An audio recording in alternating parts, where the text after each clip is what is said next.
Hi guys, I'm going to try to quickly show you what's in our work boxes this week. And this is going to kind of be my little pre-K kids and my first grader all kind of mixed together. So I'll tell you which one is for which. This is for the girls today. We're going to glue this in their little notebook they have, and then they're going to put the numbers in order.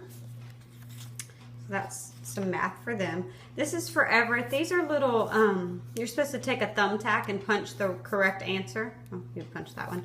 But I just printed out several of these, the 6 facts, 7, 8, and 9 facts. And we'll see how he does with those. I figured out he could do several a day, just depending on what he tolerates. They each have a pumpkin graphing sheet. It's pumpkin week, by the way. This week.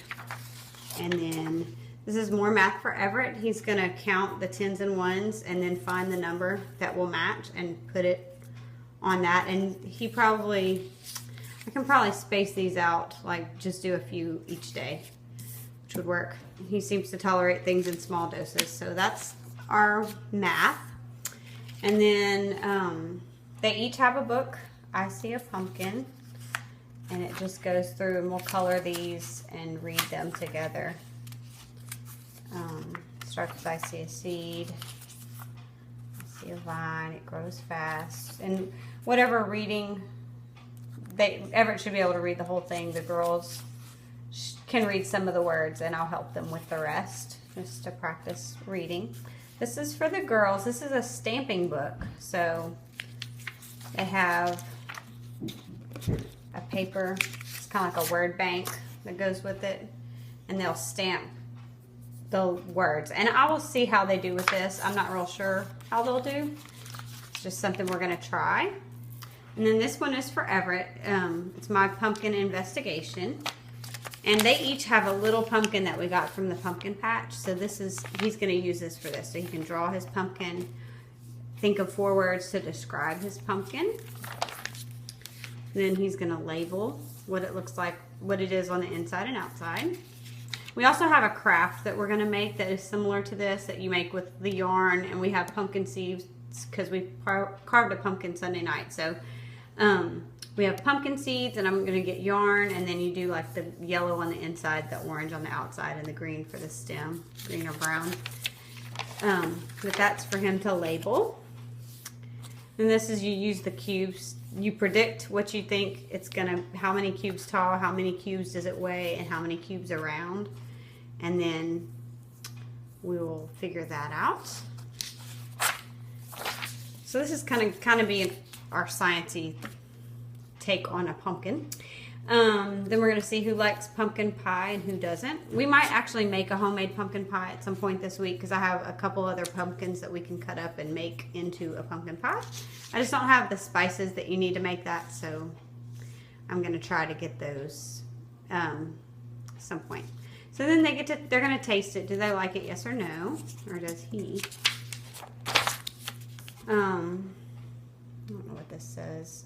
Oh, this is kind of the life cycle. It goes through the life cycle, and then they fill in the words and then label the life cycle.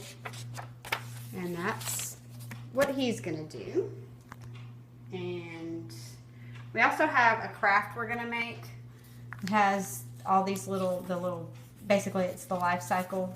And we're going to, I'm going to actually let them sew 2 pumpkin, like 2 pieces, I can't speak tonight. Sorry guys, long day. But we're going to have 2 paper plates that I'll probably have them paint tomorrow, and then I'll have them sew them on Wednesday, like a little lacing activity. And then Thursday we will add these, or maybe we'll color these Thursday. And then Friday we'll add them in on the piece of yarn, and then they can stick down inside between the 2 paper plates. So I thought they would like that, and then they can tell the life cycle of a pumpkin. And just a second, and I will show you some more. Okay, this is just a center activity I'm going to add for them to do. It's kind of just a silly face pumpkin thing, and then they can take a dry erase marker and draw the mouth and the nose on. These were just some things I had. I just went and dug through my old speech therapy things that I used to use for school, and this was one of the things I had in there, so I thought that looks fun. They'll enjoy it, so I grabbed that. And then this is something that I actually still sell on my website, but it's just an open-ended little grab bag game where they pick, there's either going to be pumpkins in here. No, I'm pointing the wrong thing. I'm telling you, it was a long day.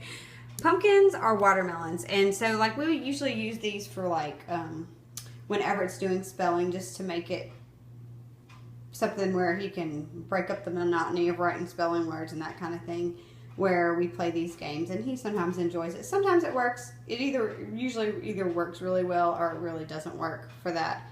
Just depends on the mood that everyone's in when we try it. So we actually used this game last year and they really liked it, so I figured I'd pull it back out. But they have like a bunch of little cards you draw out, and some of them say draw one more, and then whoever ends up with the most pumpkins in their pumpkin patch at the end is going to be the winner. So they usually enjoy that.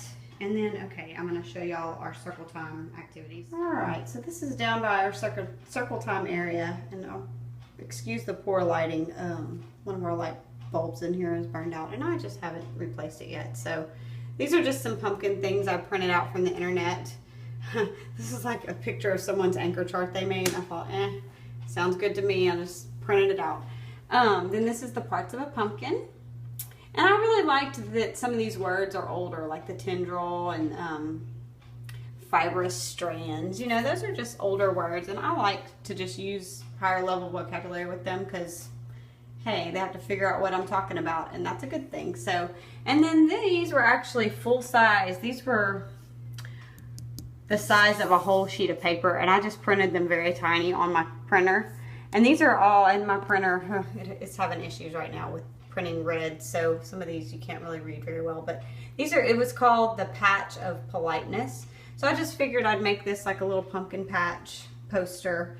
And so it says things compliment others, say please, say excuse me after you burp, make eye contact with the person that is talking to you, say, I can't read through my phone, that's so sad. Say yes and no, not yeah and uh-huh. So it's all different ones. Use good manners.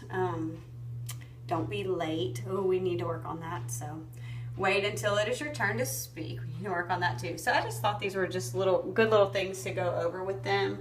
And then these are some songs down here. I'm a little pumpkin and pumpkin on the vine.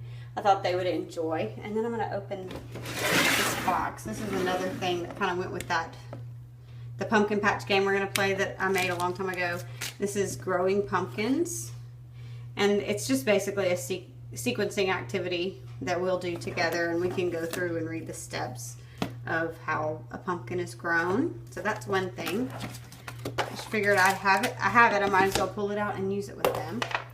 And then this just kind of goes, it's just some fall vocabulary, well, pumpkin vocabulary, not fall really, but just the different things.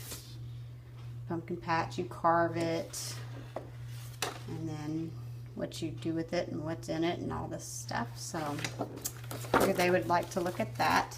This was a cute little sound mat, and I figured I would just get out some letter tiles, and during circle time, oh, I'm so sorry for that shadow. I'll just put out different CVC words for the girls, especially since they're beginning readers. So just a little thing to exercise that skill and give Everett a chance to show off what he already knows. And then I printed this out. It's my pumpkin. This was from, I think it was from This Reading Mama or something like that. And I figure we will just take turns with the pointer and let them read these. Because the girls already know my, and they need to work on learning is as a sight word. And then pumpkin, we're going to see pumpkin lots, so they should know that. And then Everett will be able to help them with these other words. And like fat, they should be able to sound out. I think they know how to read the sight word little. So this is just a good little thing for us all to do together. And one more thing we're going to do is I printed them out very tiny, but I didn't really mean to make them that small. But this is syllables. So celebrate, pie, this 1, 2, and 3 syllable words, apple, that will clap and count all together. And I think that is everything I have that we're going to work on besides our regular stuff. Thanks for watching.